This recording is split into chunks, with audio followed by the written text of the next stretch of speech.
नमस्कार। RCIT हरियाणा की YouTube class में आपका हार्दिक स्वागत है। आने वाली नई वीडियो क्लास को देखने के लिए RCIT हरियाणा के YouTube चैनल को सब्सक्राइब कर दे। हेलो फ्रेंड्स, सी लैंग्वेज सीखने की सीरीज में आज हम लोग देखने वाले हैं if else ladder. If else ladder क्या होता है, सबसे पहले हम इसका सिंटेक्स देखते हैं। इसमें आप देख रहे हैं ये इफ एल्स और उसके बाद फिर से इफ आ गया है, फिर एल्स के बाद इफ आ गया, फिर एल्स के बाद इफ आ गया। ठीक है, अब इसका मतलब क्या होता है? इसमें जितने स्टेटमेंट्स आपको दिखाई दे रहे हैं, ठीक है, ये इफ के बाद एक स्टेटमेंट लिखा हुआ है, फिर यहां पर एक स्टेटमेंट लिखा हुआ है, ऐसे करके कुल मिलाकर यहां पर 5 स्टेटमेंट्स लिखे हुए हैं। इनमें से एग्जैक्टली कोई एक चलेगा। यानी किस तरीके से होगा? यदि ये कंडीशन जो यहां लिखी जाएगी वो ट्रू होगी तो फिर ये पहला वाला स्टेटमेंट चलेगा, और अगर ये कंडीशन फॉल्स होगी तो हम कहां चले जाएंगे? एल्स पे चले जाएंगे। एल्स में जाएंगे तो फिर एक इफ कंडीशन है, अगर ये कंडीशन ट्रू होती है तो ये स्टेटमेंट चलेगा, और नहीं तो ये इस वाले एल्स पे आ जाएगा। फिर इसमें एक और इफ कंडीशन है, अगर ये कंडीशन भी ट्रू रहती है तो फिर ये वाला स्टेटमेंट चल जाता है, और अगर ये कंडीशन फॉल्स होती है तो हम एल्स पे आ जाते हैं। इस तरीके से आप देख रहे हैं कि जितने स्टेटमेंट्स लिखे हैं इसमें से एग्जैक्टली कोई एक ही चलने वाला है। पर कई लोग सोचते हैं ये इफ एल्स लेटर एक नई चीज, जबकि आपने मेरा पिछला वीडियो देखा हो जिसमें मैंने नेस्टिंग बताई थी इफ एल्स की, ये वही है, बस इसको लिखने का अंदाज थोड़ा सा अलग हो गया है। अब मैं आपको इसका सिंटेक्स नेस्टिंग के द्वारा समझाता हूं। जैसे मान लीजिए हम किसी प्रोग्राम के अंदर, लेट्स से मैं बनाता हूं मेन फंक्शन के अंदर कहीं जरूरत पड़ती है तो इफ एल्स यूज करते हैं। तो हम क्या लिखते हैं? इफ कंडीशन और इफ की बॉडी, ठीक है, और इफ की बॉडी के बाद लिखते हैं एल्स। ये एल्स की बॉडी, ठीक, ओके। अब अगर मैं एल्स की बॉडी के अंदर एक और इफ एल्स लिख दूं, ये इफ और ये एल्स, तो आप क्या कहेंगे इसको? आप इसको बोलेंगे नेस्टिंग। इफ एल्स की हमने नेस्टिंग कर दी। आपने क्या किया है? एल्स की बॉडी में एक और इफ एल्स लिख दिया है। अब अगर ये जो बॉडी के अंदर इफ एल्स लिखा है इसके एल्स ब्लॉक में एक और बार मैं इफ एल्स लिख दूं तो ये कुछ ऐसा हो जाएगा, ठीक है, ये एक और इफ और ये इसका एल्स, ठीक है। तो ये आप पूरा इसका जो स्ट्रक्चर है उसको देखिए। ये इफ है, इसकी कंडीशन अगर ट्रू होती है तो इफ का ब्लॉक चलेगा, नहीं तो एल्स में जाएंगे। एल्स में एक और इफ एल्स लिखा हुआ है, ये पूरा का पूरा एक ही स्टेटमेंट है। अब इसमें भी एक इफ कंडीशन है, अगर ये ट्रू होती है तो इफ का ब्लॉक चलेगा, नहीं तो इसके एल्स के ब्लॉक में आ जाएंगे। अब इस एल्स के ब्लॉक में फिर से एक और इफ एल्स लिखा हुआ है। तो कई बार ऐसा होता है कि हम नेस्टिंग करते हैं और हर बार एल्स की बॉडी में नेस्टिंग होती है, यानी एल्स की बॉडी में ही इफ एल्स लिखा जा रहा है। अब इसी चीज को लिखने का एक दूसरा तरीका है।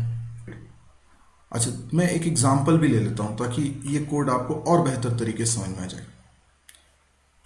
जैसे मैं ये कहता हूं कि अगर मार्क्स कोई वेरिएबल है, ठीक है, ये ग्रेटर देन 90 आते हैं, ठीक है, मार्क्स ग्रेटर देन 90 आते हैं, 90 से ज्यादा आते हैं मार्क्स, ठीक है। ये मार्क्स क्या हो गया? 90 से ज्यादा, तो हम उसे ए ग्रेड देते हैं, ठीक है। अगर मार्क्स 80 से ज्यादा है, ठीक, तो हम उसे बी ग्रेड देते हैं।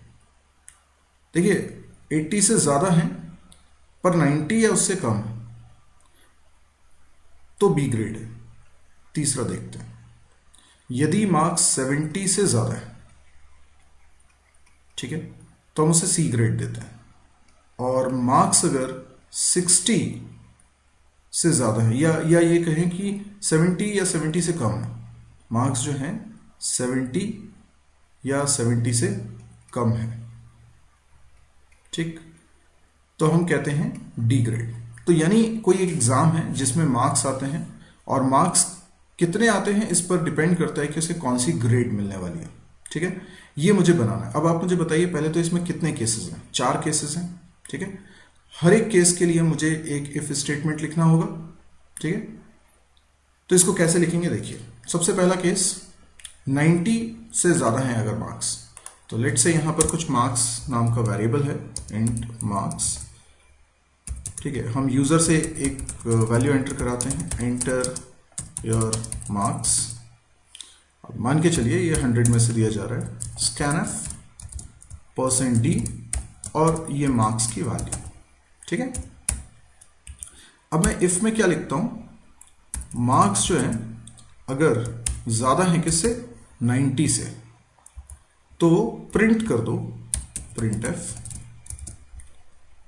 Grade A. ठीक है, अच्छा क्योंकि मैंने इफ के ब्लॉक में एक ही स्टेटमेंट लिखा है, ये करली ब्रैकेट हम हटा सकते हैं। अगर एक से ज्यादा स्टेटमेंट लिखते तो हम करली ब्रैकेट जरूर लगाते। ठीक, अब अगर मार्क्स उसके 90 से ज्यादा नहीं हुए तो एल्स में आ जाएंगे। एल्स में आएंगे तो एल्स के अंदर एक और इफ कंडीशन लगी हुई है। इसमें मैं लिख सकता हूं, यदि मार्क्स ग्रेटर देन 80 तो हम प्रिंट करेंगे ग्रेड बी। ठीक है, अच्छा इस वाले इफ ब्लॉक में भी एक ही स्टेटमेंट लिखा है तो इसका करली ब्रैकेट भी मैं हटा सकता हूं, राइट। ठीक है, अच्छा इसके बाद अब यहां पर मुझे ये चेक करने की जरूरत है क्या कि marks less than equal to 90 है। देखिए मैं ये चेक कर रहा हूं कि मार्क्स 80 से 90 की रेंज में है तो ग्रेड बी मिले, पर मैंने यहां पर सिर्फ लिखा है मार्क्स ग्रेटर देन 80। क्या मुझे यहां पर एंड लगाकर, ऐसे एंड लगाकर ये भी लिखना चाहिए marks less than equal to 90? क्या मुझे ये भी लिखना चाहिए? जरूरत नहीं है इसकी। क्यों नहीं है? क्योंकि मार्क्स अगर 90 या उससे कम है तभी तो आप इस एल्स की बॉडी में आए हो। क्योंकि अगर मार्क्स ग्रेटर देन 90 होते तो ये कंडीशन ट्रू हो चुकी होती और आप एल्स में कभी नहीं आते। तो ये कंडीशन फॉल्स हुई है, इसका मतलब मार्क्स डेफिनेटली 90 या उससे कम है। तो अलग से इस बात को चेक करने की यहां जरूरत नहीं है, क्योंकि यहां पर आने का मतलब ही है कि 90 या उससे कम है। अब अगर मान लीजिए मार्क्स ग्रेटर देन 80 भी नहीं है तो फिर एल्स में जाते हैं। एल्स का मतलब क्या है? एल्स का मतलब है मार्क्स 80 या उससे कम है, तो इसके अंदर एक और इफ लगा है, तो मैं लिखता हूं मार्क्स ग्रेटर देन केवल 70।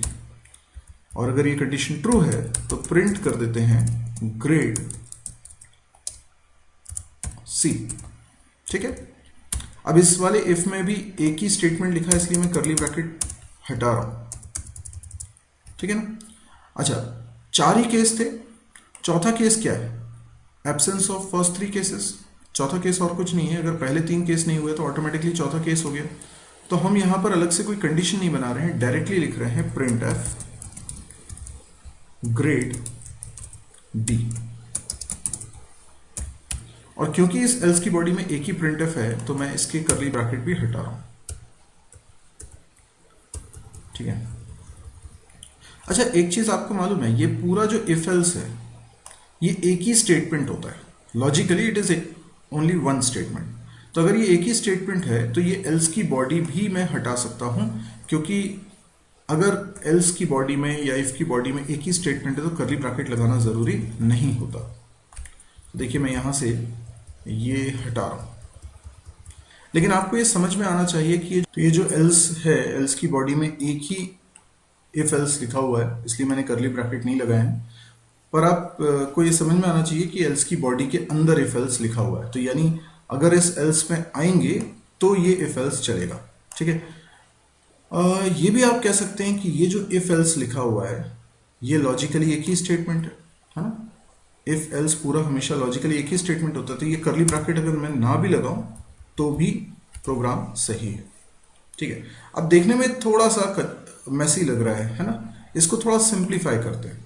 अच्छा इस बात से तो आपको कोई फर्क नहीं पड़ता ना कि बीच में कितनी स्पेस आपने दी हुई है, ये स्पेस मैं हटा दूं तो इससे कोई फर्क नहीं पड़ता। हाँ एल्स के बाद कम से कम एक स्पेस तो देना पड़ेगा, तब तो उसे कीवर्ड मानेगा। देखिए ये ब्लू कलर से अलग दिख रहे हैं ना एल्स और इफ, अगर मैं ये स्पेस नहीं दूंगा तो ये ब्लैक कलर से दिख रहे हैं। इसका मतलब कंपाइलर उसे नहीं पहचान पाएगा कि एल्स एक शब्द है, इफ एक शब्द है, क्योंकि वो शब्द होने के लिए ज़रूरी है कि उनके बीच में स्पेस हो, तो ये मैंने स्पेस दे दिया। अच्छा, ये जो इफ था, है ना, ये भले ही मैंने इस एल्स के साइड में लिख दिया, लेकिन एक्चुअल में इसका मतलब क्या है, ये वाले एल्स की बॉडी में ये इफ एल्स लिखा हुआ है ना। लेकिन थोड़ा सा अलाइनमेंट में चेंज करता हूँ, इस प्रिंट एफ को ऐसे लिखता हूँ, ये एल्स को इधर लिख देता हूँ, ठीक है। अभी ये वाला जो इफ है, इफ एल्स है, ये इस वाले एल्स की बॉडी का पार्ट है, ठीक है। तो मैं क्या करता हूँ, यहां से भी स्पेस हटा देता हूँ और यहां पे इफ को लिख देता हूँ। ये मैंने कोड चेंज नहीं करा है, मैं उसको जो अरेंजमेंट है, उसका जो अलाइनमेंट है, उसको बदल रहा हूं। बाकी कोडिंग में कोई चेंज नहीं है। इससे ये रीड करना बहुत आसान हो जाता है, समझना बहुत आसान हो जाता है। आप देखिए, ये जो चारों प्रिंट एफ लिखे हैं, एग्जैक्टली इसमें से कोई एक प्रिंट एफ चलने वाला है। तो अब मैं इस प्रोग्राम को रन करके आपको बताता हूं।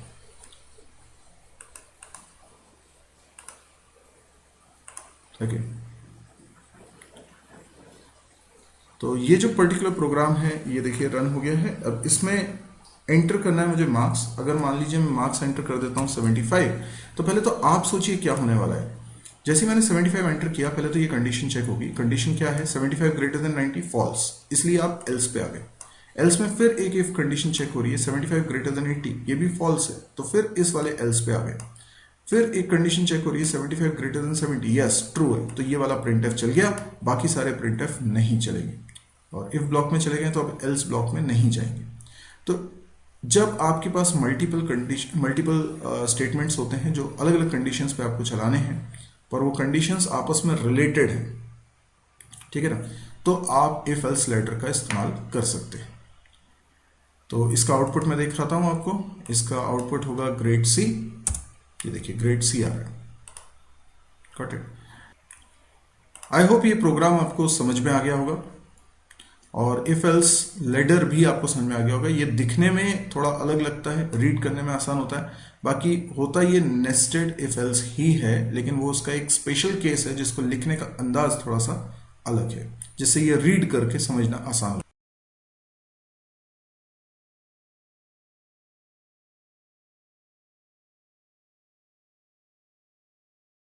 क्लास कैसी लगी कमेंट करके जरूर बताएं और लाइक कर दे।